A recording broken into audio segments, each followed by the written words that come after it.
भाई और बहनों, मातृशक्ति को नमन। स्टूडियो में आपका हार्दिक स्वागत, अभिनंदन है, सत्कार है। सनातन सत्य, कुदरत का कानून, कुदरती रचना और कुदरत के माध्यम से हम आपको शाश्वत सत्य देना चाहते हैं, आपको अल्टीमेट ट्रुथ देना चाहते हैं, आपको जीवन की सच्चाई बताना चाहते हैं। क्यों? कि उन सब देने के बाद के अंदर आपको शाश्वत सुख मिले, ऐसा सुख मिले कि आपको कोई भी कष्ट ना हो, तकलीफ ना हो और परमानेंट सुख की प्राप्ति करके आप आनंद का जीवन जिए। ये सारा कार्य हम अलग अलग एपिसोड्स के माध्यम से करते हैं। तो आज बहुत सुंदर एपिसोड लेकर के हम आपके सामने प्रस्तुत हो रहे हैं। आज का हमारा एपिसोड है प्रत्याहार धारणा। अष्टांग योग के अलग अलग जो है वो उसके घटक चल रहे हैं। पहले हमने चर्चा की यम नियम, फिर बाद में आसन प्राणायाम, अभी हम कर रहे हैं प्रत्याहार और धारणा। प्रत्याहार बाहर का घटक है और धारणा भीतर का घटक है। बाहर और भीतर दोनों की हम आज बात करेंगे। प्रत्याहार का अर्थ होता है कि बाहरी जगत से संपर्क करने वाली हमारी 5 इंद्रियां हैं। स्पर्शन, रसन, घ्राण, चक्षु, श्रोत्राणी, इंद्रियाणी।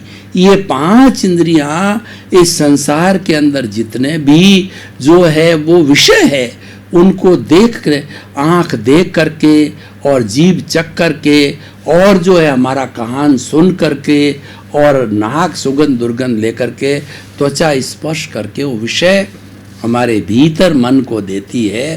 तो इन इंद्रियों को जो है जो बाहर की तरफ जा रही है, क्योंकि इसको खुली छूट दे देंगे तो ये बाहर भटक जाएगी और भटकेगी तो अल्टीमेटली ये हमारे लिए तकलीफ पैदा करेगी, पाप का कार्य करेगी, उच्छृंखल हो जाएगी, ये आज़ाद हो जाएगी। इनको भीतर की ओर खींचना, उसको प्रत्याहार कहते हैं।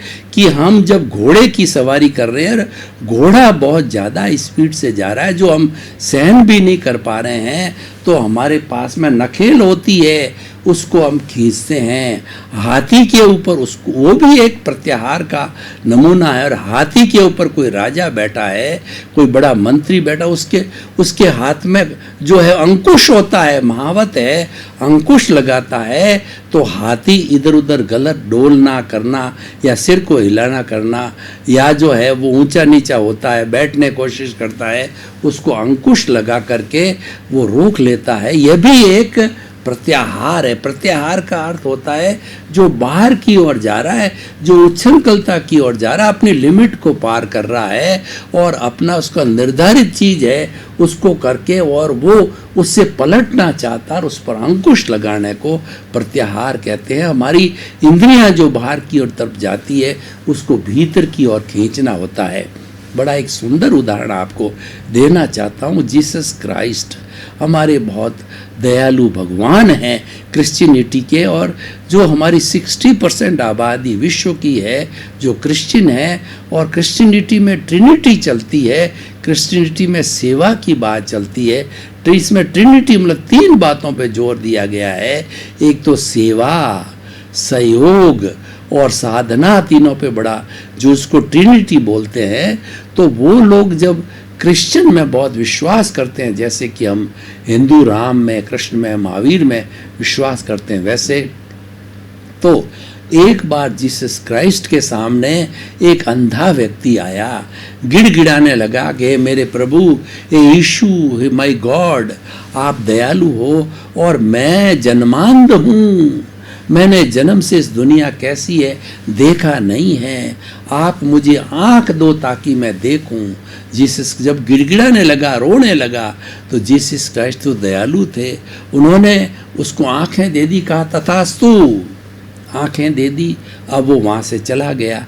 तो जाकर के उसने देखा, अंधा तो कुछ देख नहीं पाता था, उसने सबसे पहले एक रूपवान स्त्री जो स्वर्ग की अप्सरा की तरफ देखा, तो देख करके उस पर मोहित हो गया और उसकी दृष्टि बिगड़ गई और वो उसके साथ छेड़छाड़ या उसके मन में दुर्भावना आने लग गई। तो कुछ लोगों ने उसको देख लिया कि वह ऐसा ऐसा कर रहा है, और कुछ लोग उसमें से ऐसी एविडेंस से वो जानते थे कि ईसा मसीह ने इसको आंखें दी, उसको पकड़ करके लाए, यीशु के पास में लेके आए, उसको कहा भगवान आपने उसको आंखें दे दी तो सदुपयोग के लिए दी, आपने तो कृपा की कि वो दुनिया के अंदर देखे कि दुनिया में क्या चल रहा है। ये तो दुरुपयोग प्रारंभ से ही जो है दृष्टि का बिगाड़ हो गया इसका। तो आपने जो है इसको आंख दे करके तो उल्टा हो गया। यीशु मसीह को रियलाइज हुआ कि मैंने गलती कर दी, मैंने इसको आंख जो दी है बाहर की दी है, भीतर की आंख, प्रज्ञा की आंख, विवेक की आंख है वो नहीं दी है। इसीलिए हमारी ये बाहर जाने वाली इंद्रिय है उसको खींचो, भीतर की आंख की तरफ ले जाओ, समता भाव के अंदर ले जाओ, इसके दुरुपयोग को समाप्त करो। अंदर सदुपयोग है क्योंकि भीतर हमारे प्रभु का साम्राज्य है, वहाँ कोई तरह का दुरुपयोग, मनमानी, स्वच्छंदता नहीं चलती, वो तो पवित्र है क्योंकि जो प्रभु बैठा है उसमें कोई अशुद्धता है ही नहीं है। जब अशुद्धता नहीं है तो उस वातावरण में जाएंगे तो अशुद्धता हमारे दिमाग में कैसे आएगी। जब हम मंदिर में जाते हैं तो हमारे बुरे विचार नहीं आते हैं, और जब हम दूसरी राग द्वेष की जगह जाते हैं, हम नाइट क्लब्स के अंदर जाते हैं या जो है और ऐसी चीज़ों में जाते हैं तो निश्चित तौर से बुरे विचार आते हैं क्योंकि द्रव्य क्षेत्र काल भाव का प्रभाव होता है। तो ये प्रत्याहार। दूसरी बात, भीतरी जगत की बात करता हूं तो धारणा हमारा संस्कार से जुड़ा हुआ है। इसका मतलब क्या है कि देखिए तीन चीजें मुख्य होती है, एक तो ज्ञेय होता है, एक हे होता है, और एक उपादेय होता है। जो ईश्वर ने हमको बुद्धि दी है वो बुद्धि क्या है, संसार में जितने भी अच्छे और बुरे जितने भी कार्य है उन सब कार्यों को करने के लिए, जानने के लिए वो सारी बुद्धि दी, वो ज्ञेय है। ज्ञेय का अर्थ होता है कि जानकारी करना, अच्छे की करो चाहे बुरे की करो, दोनों की जानकारी करने को ज्ञेय कहा जाता है। और उस ज्ञेय में से फिर आप जो है विवेक को जागृत करो, कॉमन सेंस को जागृत करो कि विवेके धम्ममाइये, विवेक ही धर्म है। तो उसके अंदर आप देखो कि ये तो बुरी बात है, उसको हे करो, छोड़ दो। ये अच्छी बात है, उसको ग्रहण करो। अच्छी चीज़ों को ग्रहण करते जाओ, चाहे छोटे बच्चे से भी अच्छी चीज़ मिलती है वो ग्रहण करो, वो उपादेय है। और खराब बात बड़े से बड़े व्यक्ति से मिले उसको छोड़ते चलो। तो ये ज्ञेय है और उपादेय है। ये विवेक जो करती है वो हमारी धारणा करती है। धारणा अच्छे संस्कारों को इकट्ठा करती रहती है, अकुमुलेट करती रहती है, और वो संस्कार कहलाते हैं। हम जो संस्कार देने की बात करते हैं वो यही धारणा है। और हम पूर्व जन्म के अंदर जैसी धारणा भावना हम बना के आते हैं तो उसके अनुरूप जो है हमको वर्तमान समय के अंदर द्रव्य कर्म के रूप में मिलती है। तो कई बार आपने देखा होगा, मैं भगवान महावीर का उदाहरण दूँ। भगवान महावीर तो तीर्थंकर थे, भगवान बनने वाले थे। माँ के गर्भ में वो 3 ज्ञान लेके आए थे, मति, श्रुत और अवधि ज्ञान। तो वो माँ के पेट के अंदर ही धारणा करने लग गए कि माँ जब मैं हिलता हूँ डुलता हूँ तो माँ को कितना दुख होता, कष्ट होता होगा। तो क्योंकि कि जो मेरे कोख के अंदर बच्चा आया है, तो राजा सिद्धार्थ ने और माता त्रिशला ने पूरा उत्सव मनाया। लेकिन जब जो है भगवान ने भीतर हिलना डुलना बंद कर दिया, त्रिशला माँ दुखी हो गई और गाजे वाजे बंद हो गए। वो कहने लग गई, वो समझने लग गई कि भीतर क्या मेरा गर्भ कोई डैमेज हो गया, क्या हुआ। जब फिर वापस भगवान ने अवधि ज्ञान लगाया कि ये तो उल्टा हो गया, माँ को जो कष्ट न हो जब मैं तो साइलेंट हुआ और अब फिर उन्होंने हिलना डुलना चालू किया, फिर शहनाइयाँ बजने लगी। तो भगवान ने उस वक्त में एक जो अभिग्रह किया, भगवान ने एक उस वक्त चिंतन किया, धारणा की कि जब तक माता पिता जिंदे रहेंगे, एक संस्कार लिया कि जब तक जिंदे रहेंगे मैं जो है वह संन्यास नहीं लूँगा, उनसे उनको दुख होगा। ये देखिए धारणा उन्होंने भीतर ही कर ली। और देखिए मैं एक दूसरा उदाहरण देता हूँ कि जो अर्जुन है और उसके साथ में उसकी पत्नी सुभद्रा है, ये दोनों जब आपस के अंदर बात कर रहे थे और अभिमन्यु जब सुभद्रा की पेट के अंदर था तो वह जो है अर्जुन बताता रहा कि ये जो एक तरह का जो है वो धर्म चक्र होता है, जिससे कि जिसको कि एक बड़ा चक्र तोड़ना होता है। महाभारत के अंदर कैसे तोड़ा जाता है, तो उस चक्र को तोड़ने की सारी विधि वो बताने लगे सुभद्रा को। तो भीतर माँ के पेट के अंदर जो है वह जो अभिमन्यु था वो सारा सुन रहा था। उसके बाद में क्या है कि माँ को जो उसने भीतर जाने की बात तो सब समझ ली, लेकिन जो बाहर निकलने की बात में माँ को नींद आ गई, बच्चे को भी नींद आ गई, वो समझ नहीं पाया। तो वो भीतर तो उसने चक्र तोड़ दिया, लेकिन वो बाहर नहीं निकल पाया। और फिर कई लोगों ने मिल करके, 10 लोगों ने मिल करके अभिमन्यु योद्धाओं ने अभिमन्यु को मार दिया। वो दूसरी बात थी, लेकिन कहने का ये धारणा है, हम अच्छे अच्छे विचार, अच्छी अच्छी बातें, अच्छे अच्छे संस्कार माँ के पेट से लेके आते हैं, पूर्व जन्म से लेकर के आते हैं, और इस जन्म में उसकी अभिव्यक्ति होती है। तो धारणा होते हैं, हमारे संचित विचार कहलाते हैं, अच्छे है बुरे। देखिए हम इस जन्म के अंदर चार्जिंग करते हैं। चार्जिंग हमारी जो प्रतिष्ठित आत्मा होती है, जो हमने जैसी प्रतिष्ठा की वैसी प्रतिष्ठित आत्मा बन गई। तो प्रतिष्ठित आत्मा चार्ज और डिस्चार्ज दोनों चलता है। चार्ज तो है, करने में हम स्वतंत्र है, डिस्चार्ज के अंदर परतंत्र है। डिस्चार्ज पीछे से लेकर के आए हैं, वो सारा हमारा धारणा है।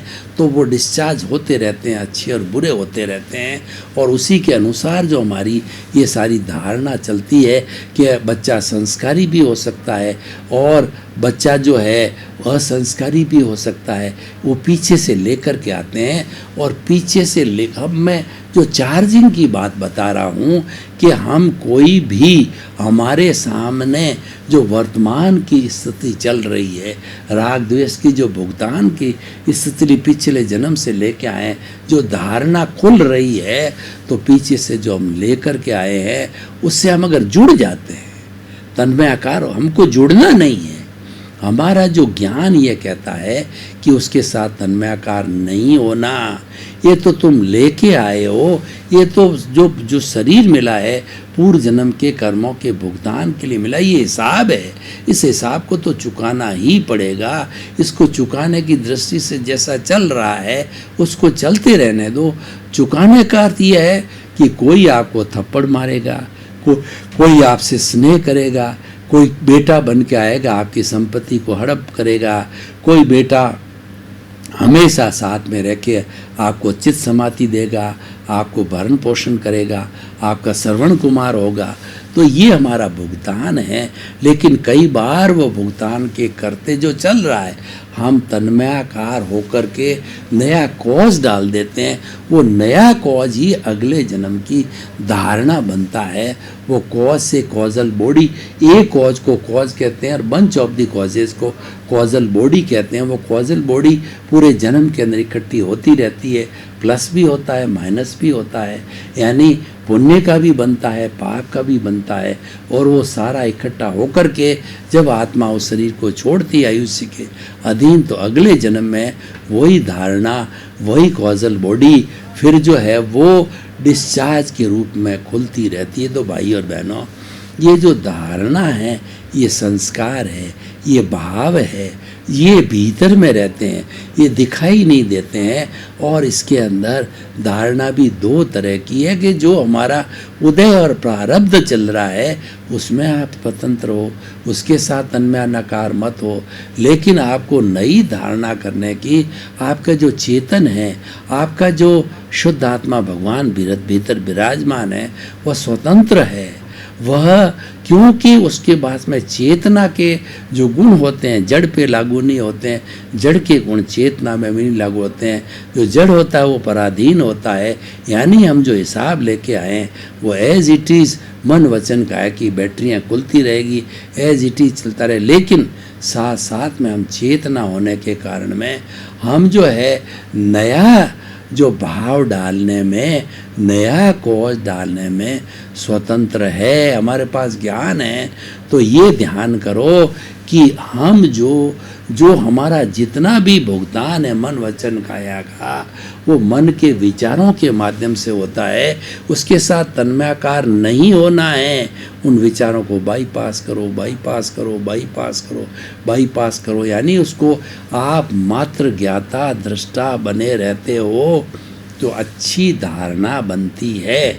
और वह अच्छी धारणा हमको अगले जन्म में एक सन्यासी के रूप में, एक साधक के रूप में, एक अच्छे इंसान के रूप में, और बहुत ही सुंदर हो तो हमको भगवान के रूप में भी, हमको केवल ज्ञान, केवल दर्शन के रूप में भी ले जा सकती है। तो भाई और बहनों, ये हमारी धारणा भीतर का होता है। धारणा से ध्यान और समाधि बनती है, लेकिन मूल रूप से जो है उसका जो है कार्य धारणा से होता है। तो हमेशा ये चिंतन करो जिसमें आप स्वतंत्र हो कि आप जो है गलत धारणा मत करो, आप गलत विचार मत लाओ, आप जिसके लिए स्वतंत्र हो उसमें गलती मत करो, क्योंकि आपके पास में ज्ञान। अज्ञानी तो गलती करता रहता है, जो जीवात्मा होता है वो अज्ञानी होता है, और उस अज्ञान और राग द्वेष के वशीभूत होकर के वो तो हर कदम कदम पर गलती करता है। अज्ञानी तो गलती करेगा ही, लेकिन जिसको ज्ञान मिल गया, जो साधक बन गया, जिसको प्रत्यक्ष ज्ञानी पुरुष के माध्यम से, सद्गुरु के माध्यम से जो उसको ऐसा ज्ञान मिला है कि उसको ज्ञान का अर्थ ये हो गया कि आपकी भ्रांति को समाप्त कर दिया, आपकी रॉन्ग बिलीफ को समाप्त करके आपको राइट बिलीफ दे दी। रॉन्ग बिलीफ का अर्थ होता है जीवात्मा मानता है कि मैं तो मात्र शरीर ही हूँ, मैं तो करता हूँ, मैं तो सोहन राज हूँ, मैं ही करने वाला हूँ। लेकिन ज्ञान के बाद इसकी विपरीत अवस्था जो है वो हमारी राइट बिलीफ हो जाती है। मैं करता नहीं हूँ, कर्ता व्यवस्थित शक्ति है। और इस मैं का पद जो शरीर मान रहे थे वो पद चेंज हो जाता है, आप आत्म पद में चले जाते हो। व्यवहार दृष्टि से तो कहोगे ही मैं सोहन राज हूँ, फला का बेटा हूँ, फला का जो पिता हूँ, फला का पति हूँ, फला कार्य करता हूँ। ये तो एक व्यवहार परिचय है, लेकिन ये ड्रामेटिक है। ये तो मात्र दूसरे को बताने के लिए, जैसे कि जो है अभी वर्तमान के अंदर राम और जो है वो लक्ष्मण और सीता हाजिर नहीं है, लेकिन जब ये रामायण का जो है पाठ किया जाता है, जब उसको नाटक रचा जाता है, कोई हनुमान बनता है, कोई राम बनता है, कोई सीता बनती है, कोई लक्ष्मण बनता है। ये ड्रामेटिक है, रियल नहीं है। तो हमें ये ड्रामा है, ये हमारा जो रिलेटिव जो शरीर है वो ड्रामा है। ये तो हमको करना ही पड़ेगा, वरना लोगों को कैसे मालूम पड़ेगा कि आप कौन हो, क्या करते हो। तो परिचय देना पड़ेगा। लेकिन भीतर जो है वो आपका पद बदल गया, आप हर वक्त सावचेत जागृति में चले जाते हो। आपकी प्रतीति बैठ जाती है कि मैं तो शुद्ध आत्मा हूँ, मैं शरीर नहीं हूँ, मैं सोहन राज नहीं हूँ, मैं करता नहीं हूँ। करता तो व्यवस्थित शक्ति है, ये कराने वाली साइंटिफिक सर्कमस्टेंशियल एविडेंस है। ये सब भीतर का जगत है, ये सब धारणा का जगत है। और धारणा, ध्यान, समाधि जुड़े हुए हैं। तो ध्यान और समाधि की बात हम आगे करेंगे। धारणा का मतलब है कि हम जितने कॉजेज डालते हैं, अच्छे या बुरे, वो सारा धारणा वो संग्रहित होता है। जैसे कंप्यूटर में डाटा सेव होता है, उसी तरीके से इस जन्म में सेव होता है, और अगले जन्म में जाकर के वह जो चार्ज किया होता है वो डिस्चार्ज होता है। तो इस तरीके से भाई और बहन, और ये हर जन्म में शरीर से सुख दुख की अनुभूति, जो धारणा का जो है वो सेव करना फिर डिस्चार्ज करना, ये जीवन पर्यंत चलता रहता है। तो भाई और बहनों, निष्कर्ष की भाषा में बात करूं या मैं इस एपिसोड को ओपन टू द ऑडियंस करूं कि मैं आपको बताना चाहता हूं कि मैं आपके क्या प्रश्न हैं, आपके क्या जिज्ञासा है, आपका क्या सबमिशन है और आप क्या ऐड करें इसके बीच में, open to the audience. 0 hours की बात करें तो हम ये क्लियरली कह सकते हैं कि हमारा जो ये प्रत्याहार और धारणा, ऐसे 2 बड़े टूल्स हैं। प्रत्याहार से हम बहुत बड़े संकट से टल सकते हैं। जितने भी हम इंद्रियों को जितना बाहर की ओर रखेंगे, यानी मनोरंजन की अवस्था में जाएंगे, उसको मोड़ करके आत्मरंजन में लाइए। अगर सच्चा सुख प्राप्त करना चाहते हो तो आप आत्मरंजन में आइए। बाहर का जितना मनोरंजन का सुख है वो क्षणिक है, वो टेम्परेरी है, वो नाशवान है, वो जड़ है। आपको परमानेंट सुख चाहिए तो आप जो है प्रत्याहार कीजिए, उस इंद्रियों को भीतर लाइए और भीतर जो अनंत सुख का खजाना, अनंत ज्ञान, अनंत दर्शन, अनंत शक्ति और अनंत सुख का जो भंडार भरा पड़ा है उसका टेस्ट करवाइए। जब इंद्रियां भीतर जा कर के और इस अथाह समुंदर, आत्मा के जो गुण हैं अथाह समुंदर है, उनका रसास्वादन करेगी तो इंद्रियां मान जाएगी कि जो सुख मैं बाहर ढूंढ रहा हूँ वो तो मात्र एक कल्पना है, वो मृग तृष्णा है। वो मृग तृष्णा कैसे है कि जो हिरण होता है उसकी नाभि में कस्तूरी होती है, कस्तूरी की सुगंध इतनी अच्छी होती है कि जब वो हिरण की नाभि से बाहर प्रकट होती है तो हिरण इधर दौड़ता उधर दौड़ता है। उस जो सुगंध के वशीभूत, बहुत ही वो मधुर, बहुत ही अच्छी सुगंध हो जाए, वो तय नहीं कर पाता ये कहाँ से आ रही है। लेकिन कोई ज्ञानी पुरुष मिलता है, उसको बताने वाला होता है, तब उसको मालूम पड़ा है कि ये जो कस्तूरी तो मेरे नाभि में वहीं से आ रही है। तो ये मृग तृष्णा, हम भी ऐसा ही करते हैं। भोजन में सुख देखते हैं, वस्त्र में सुख देते हैं, नारी में सुख देखते हैं, मकान में सुख देखते हैं और धन दौलत में सुख देखते हैं, ऐश आराम में सुख देखते हैं। ये तो टेम्परेरी है, ये तो मृग तृष्णा है, ये काल्पनिक है, ये तो जाने वाला है, ये तो हम लेके आए हैं, ये तो हो रहा है, ये नाश हो रहा है, डिस्चार्ज हो रहा है।